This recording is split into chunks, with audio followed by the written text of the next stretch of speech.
O que eu queria te falar agora, na entrevista com o Breda, a gente conversou, e uma das empresas que o Alasca está olhando nesse momento, acho que o pessoal sabe a carteira do Alasca de cor aí, Magazine Luiza, Petrobras, Vale, Suzano, Klabin, mas nessa crise agora eles estão começando a olhar outras empresas, então lojas Renner, porque eles achavam muito cara a empresa, só que agora, com esse desconto todo, eles acham que tem uma vantagem competitiva frente aos concorrentes, então eles já estão, não sei se compraram ainda, que a gente não tem a carteira online do fundo, claro, mas qual a sua percepção para confrontar aí nesse começo agora de jogo de perguntas e respostas, de confronto com o gestor? Cara, a Lojas Renner, na minha visão, ela sai fortalecida, tá? Eu tô com essa visão também do Alasca, do sentido de olhar as maiores empresas.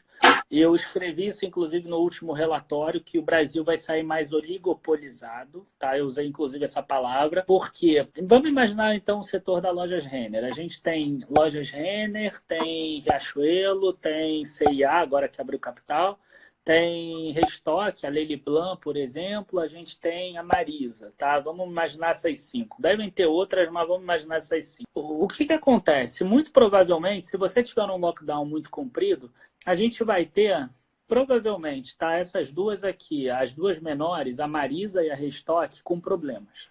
Tá? Então, quer dizer, isso significa que elas vão falir ou que vão pedir recuperação judicial? Não sei, tá? Eu acho até que não. Pode ser que peça, pode ser que não.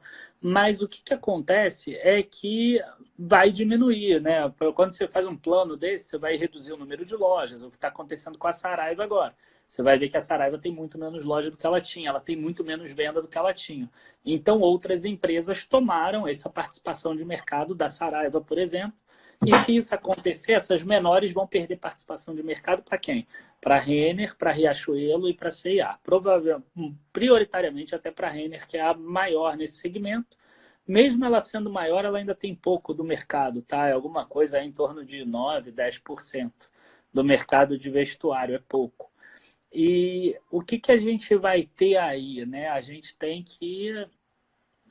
É uma ação que a gente já tem lá na carteira Dica Beginner, tá?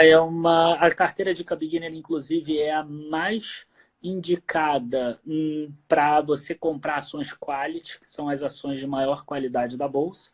E qual é a grande questão? Como é que a gente sabe que uma empresa é quality? Quando a gente faz uma análise qualitativa dela, quando a gente vê as vantagens competitivas que ela tem. Ela não é aquela ação que vai porrar, né? Que vai pegar e vai subir 100%, 200%. Ela é aquela ação que ela vai ficar ganhando participação de mercado das outras e quando você olhar ao longo prazo, você vai ver que ela cresceu lá 15%, 16%, 17% ao ano de forma consolidada e sempre. Tá? Esse é o grande racional das empresas quality. E o que ela tem de vantagem competitiva hoje? Ela tem a menor taxa de desperdício, por exemplo, na hora que você vai olhar estoques. Ela tem a melhor margem do setor na hora que você pega só roupas e mercadorias. Você vai ver que ela tem a menor inadimplência na financeira em relação às outras. Perfeito, Daniel. O que é interessante a gente falar também sobre banco, cara, porque o dividendo tem aumentado muito, a ação tem caído, então o pessoal está muito de olho. Cara, Banco do Brasil com dividendo estratosférico, Bradesco também. Então, alguns gestores também estão olhando bancos aí, estão adicionando à carteira alguma coisa que a gente tem visto, tem falado com eles com uma constância enorme. Então, bancos, nesse momento, é o setor mais olhado, um dos mais olhados aí também.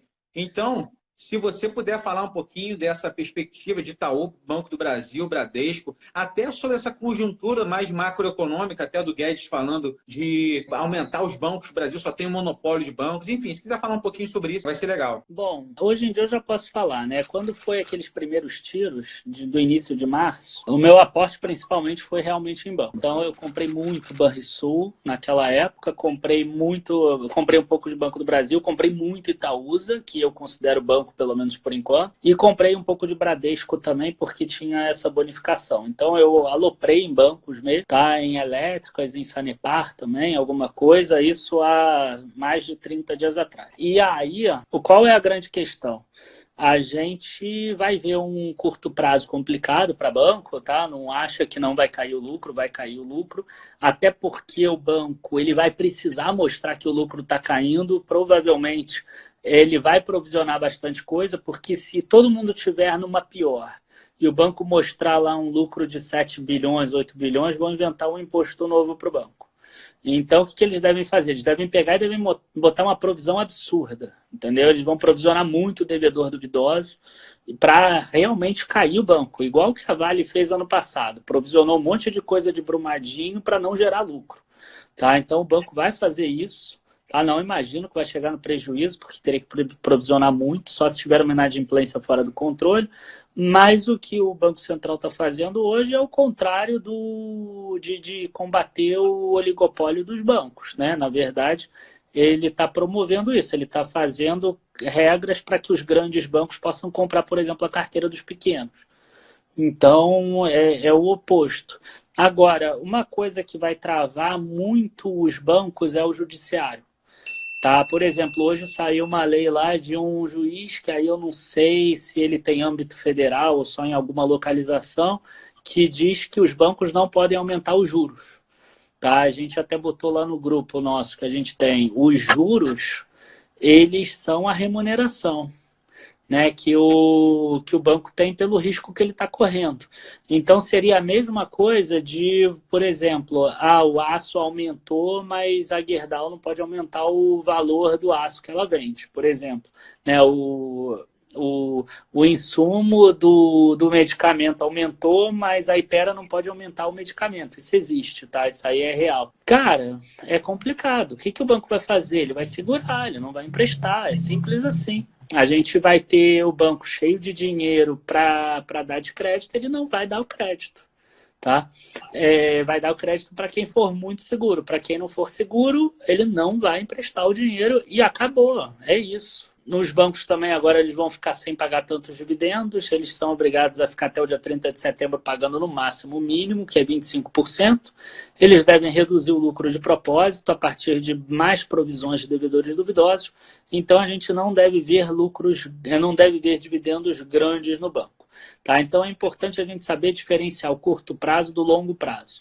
Tá? Se você quiser investir hoje em banco, eles estão baratos, sim. Mas pensa que você está plantando uma semente que você está botando na terra e você vai regar ela por um tempo, tá? Mais do que um ano, e aí depois é que vai crescer a árvore. Você não pode pensar assim, vou comprar hoje Itaú para vender daqui a um mês. Talvez dê certo, mas não é garantia.